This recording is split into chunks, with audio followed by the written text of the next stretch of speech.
Þetta ekki orðið sjálfhætt þegar að COP orðið svona lítið í sniðum, Kína hefur ekki áhuga á þessu, það koma engir samningar út úr þessu, Bandaríkjamenn eru hættir þessu, eigum við ekki bara hættir þessu líka? Og það bara að spyrja gamni, fyrir ekki að ég ætla að gera spyrill.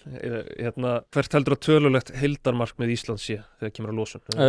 Kolefnishlutleysi árið 2040. Það það sem var bundið í lög fyrir ríkisstjórn. Það mjög fjarlægt markmið. En hvert heldur að heildarmarkmiði sem við erum að skuldbinda okkur, til dæmis þegar kemur að Parísarsamningnum, nú eru Danir með 82%, Evrópusambandið, ég man ekki hvað það endaði 70%. Er það talað um það minnkun jarðefnaeldsneytis? Minnkun fyrir 2035 til dæmis. Ég veit það ekki, ég veit ekki þessa tölu. Það svona cirka 12%.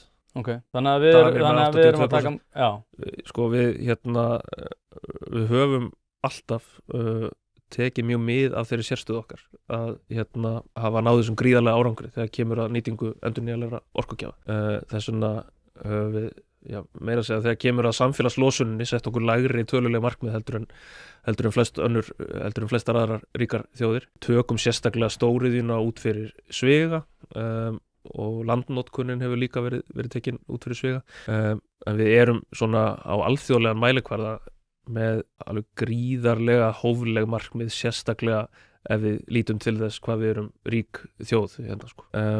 Þannig að þegar þessu er haldið fram sko, þá er ég bara ósammála því grundvallar atriðum. Við finnst við einmitt vera að sko, við erum samt að setja okkur krefjandi markmið. Þetta er ekki þannig að þetta séu markmið sem nást bara algjörlega sjálfur sér.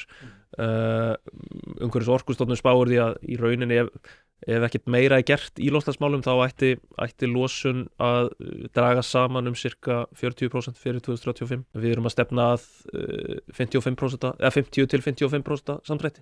Þakka þér kærlega fyrir að hlusta á þennan stutta bút. Þú getur nálgast þennan þátt og allt efni hlaðvarpsins Ein Pæling á pardus.is/ein pæling.